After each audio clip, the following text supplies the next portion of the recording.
What's good, YouTube? This is your boy Charles, the face of trade tables, and we're back with a brand new Mannadium deck profile post Age of Overlord. I did play in the premiere event, and I think it was I think I got like top four because I did have a X1 record. I did lose one round.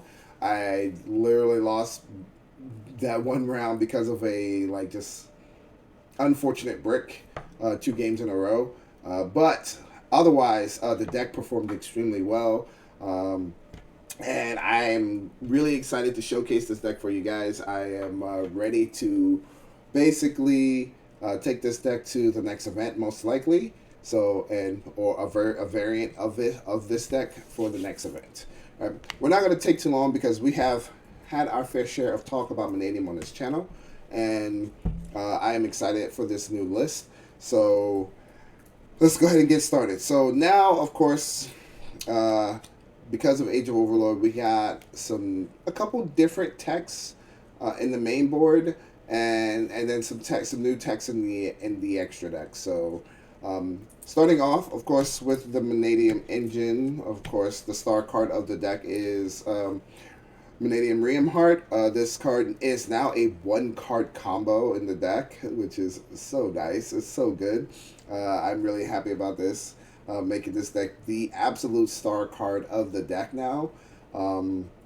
Before it was basically Starfrost, but now this card is probably one of the most important cards in the deck. This is the card that you really want to see opening turn. Besides Starfrost, you always want to see your Reinhardt. After that, we still are playing 3 Scareclaw Reinhardt. This card is a very good starter as well. This plus Meek is still full combo now, so I absolutely believe 100% that you still play 3 Reinhardt. So no one you should play 3 of this card. The one new tech, and I am only playing 1. I know there's a lot of talk on whether or not you should play 3 or you should play 0. I like having the card in the deck, Visa Samsara from the new Age of Overlord set, as an extra normal summon or even an extra extender if need be in the deck. This gives me basically 7 potential good normal summons if I open Meek. So I do like having this card in the deck, at least just a 1-of. I don't think playing more than 1 is good. I'm not doing any crazy Visa Samsara combo setups like I've seen online, with the math mech stuff and stuff like that. I'm not playing any of that, but I do like this card. So the fact that it counts as Visa Starfrost on the board and in the graveyard does come in handy. The fact that you can shuffle back your Starfrost cards comes in handy. So I think 100% it's worth a slot. That's it, just a slot. On from there, of course, we do still play 3 Visa Starfrost. I think this is still mandatory 3 of, even with Samsara in the deck. You want to see this particular Starfrost more than you want to see Samsara. So yeah, 3 Visa Starfrost in the main. We play 3 Meek. This is the only ball that I am playing. I do not play Turret. I do not play Fearless. It's just 3 Meek. My issue is the one, I feel like Turret, yes, it's kind of like an extra Meek. Excuse me. I am tired. I worked really late last night, guys, so I'm really sorry about that, but yes, I am tired. Yes, Turret is an extra Meek, technically, but sometimes opening multiple balls can create a huge issue, so I am not... I literally just played the 3 Meek. That's it. This is the only one that's important to me, the only one essential. Nothing more than that. I am on the Cashier engine. I play 3 Fenrir, plus the 1 Scareclaw Cashier. This engine is really solid. First off, the Fenrirs are amazing for going second, helping play through boards, dealing with cards that, it allows you to bait out interruptions and get rid of cards that are problems on board. Goodness. Sorry about that with the yawning. It helps. Yeah, it really does. It helps. Finmir helps break through a lot. This card, the Scarecrow Kashira, is a really good extender when you've literally broken through pretty much your entire opponent's board, made them burn all their negates, and then if you can literally end with this, especially if you get the search off of Fenrir for this, and then you can just push for combo afterwards. So this card, the Scarecrow Kesher, is really good. Fenrir is amazing. So that is it for the monsters of the deck. We're going to go ahead and go into the spells. So we are playing 3 Calarium. This... I was playing 2 for a bit. I only upped it to 3 because I did drop one of the field spells. I'm not playing Wraith Sauce right now. That's because I don't feel like I need to make it mandatory to search the Fenrir. Now that it's a 3 of right now. If it drops down, then maybe I'll add the Wraith Sauce back into the deck. But right now, as of right now with 3 Fenrir, I don't feel like I need Wraith Sauce, so I don't play it. I do play 2 Primitive Planet, Regphobia. I think playing 2 of this is correct. Sometimes you have to cycle back and recombo, or reset up board if they break it, or sometimes they interrupt you. You know, some people are still on the waiting to ash this, or waiting to imperm the Light Heart or whatever. So I think playing multiples of this is really, really good. I do play 1 Perlerino. I think Perlerino is really essential to have in the deck as another way to search Starfrost, because sometimes you have to start combo a certain way where you can't get to your regular Starfrost normally, and so you need to find a way to get to it, and like using Visa Armitara to search this to add Starfrost to your hand is really, really important. Alright, so if you guys hadn't noticed, I'm not maining any hand traps. Excuse me, my eyes are itching. I'm not maining any hand traps. And this is one of the reasons why I'm not maining any actual hand traps, is I am playing 3 Forbidden Droplets. Forbidden Droplets is really strong in this format right now. After some testing and some input from a friend, I've come to the realization that this card is super, super good and definitely worth the slot. So I'm maining 3 Forbidden Droplets at this point in time. On to the rest of the engine. We are playing only 2 Obsession. I feel like this card is a little bricky at 3. So I think 2 is the perfect number. I don't think playing more than 2 is necessary, and playing 1 is definitely not okay. So 2 I think is the right number for this. I am playing 2 Scarecrow Arrivals. This card I'm still iffy on with playing 2, only because I do find that sometimes when you open multiples of this and nothing to play off of, it just kind of gets in the way. I don't like to see this card in my hand like turn 1 all the time. So I don't know. I'm still iffy on this, but playing 2 as of right now, and I think I'm going to continue playing that for a bit. I am playing 2 Triple Tactics Talents. I'm not doing the cross out build where you counter the droll. If my opponent has the droll, they have the droll. I am looking to potentially maybe side Salesman to help deal with droll, but I personally do not want to have basically 4 to 5 or 6 spaces in my deck dedicated to potentially playing or outplaying droll. I think this will do enough to allow me to at least get around the droll. Plus, I do play the 1 Call by the Grave.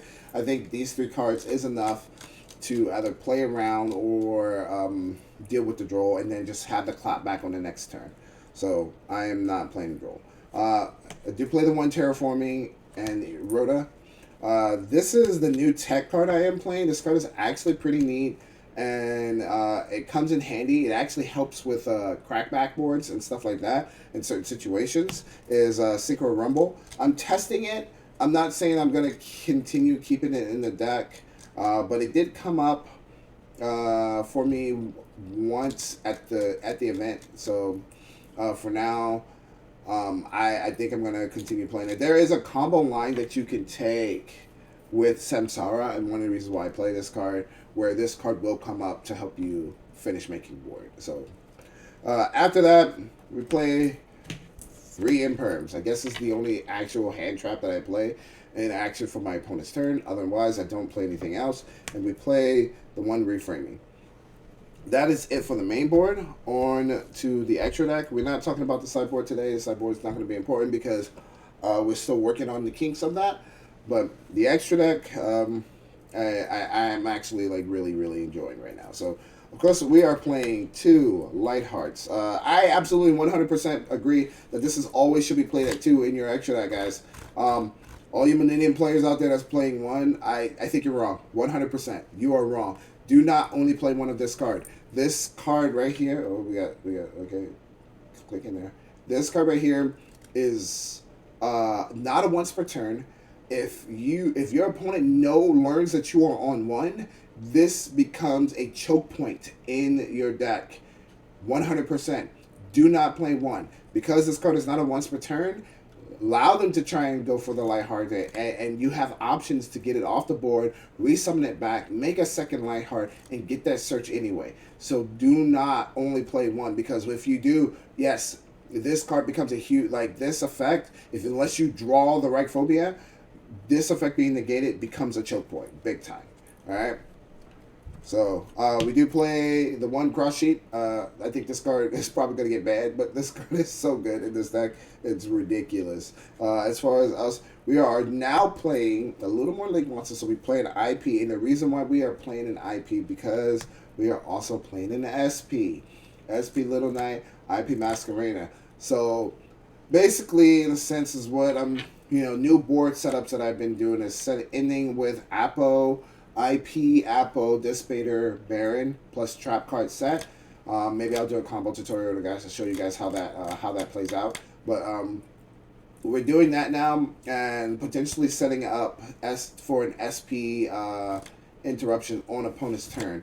Now, granted that this makes it so that your opponent really has to burn through most of your stuff. Also, this also gives you the option so that if you do negate with Apo, and they summon a monster, say 1800 attacking the trigger effect. Apo's at 24, you negate, goes to 16, and they go to shoot for that option to just out the Apo. You can make SP so that they don't just out the Apo with this IP on board, banish the card that they have, so they lose a body, and then if they try and trigger more stuff, you have SP's second effect to banish more cards on the board. So I think this little lineup is really nice. All right, so that's it for the Link 2s, and I do play 1 Appaloosa. That's it for the Link monsters. At this point in time, I'm thinking about potentially playing Underworld Goddess. Not sure, but that is a potential option that I'm thinking about for outing specific boss cards like tower-like bodies and stuff like that. So, on to our synchros. Of course, we have our new level 6 synchro Trisket. I can't pronounce the name very well, but the new Mannadium level 6 synchro. This card is insane. This card was what makes Riemhart a 1-card combo, and gets you almost everything you need. I love this card. After play testing online with it, I was so excited when this set to come out and actually get to play this card in real life. And yeah, no, this card it's wonderful. It's great. Other synchros are 2 level 8s. We play Stardust, Excel Stardust Dragon, and we play our Visa Amitara. I think these are the only 2 level 8s that's 100% needed. We don't really need to do anything else. Amitara is probably one of the best cards for this deck. It searches you pretty much everything that you need. And this card, although I don't always use it in combo, it's a really good card to play for alternative combos and backup plays. So it does come up. So that's why I keep it in at the 1. Level 10s.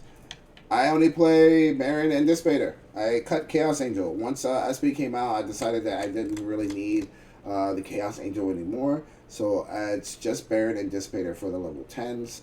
That is it. And then, of course, our Crimson Dragon. The Rumble, Synchron Rumble, is searchable by Crimson Dragon. So that's the reason why we tech that card. This card on summon can search the Synchro Rumble, and then you can pop Tribute itself, target your Baron, summon your Dispater, keep comboing. Also, there are lines where you can use this to summon the instead of Dispater, you summon the XL instead while you have your Amitara board. So this card is really solid. It's really good. All right. So and then the last three. I play 3 Astrolabes. The reason why I play 3 of this card, I think this card is absurd. I personally think this is probably one of your best crackback cards. You do tend to use 2 of them in combo, in the combo that I've been using to set up IP. And because I use 2 of them, I want to have that third one just in case my opponent happens to break my board. Literally, they open double Super Poly, or they open double Dark Ruler, and I can't, stop that from happening. Then I want to have that third one for potential crackback play, so that I can actually have a chance to win. Because this card is so powerful. Like, I feel like this card by itself can win games. So, 100% am down for 3. This right now, the only other option that I thought about is cutting one for the Underworld Goddess play to out big bodies or tower-like cards, but otherwise I would not. I think 3 is just so good, and so I do play 3 Astrolabes.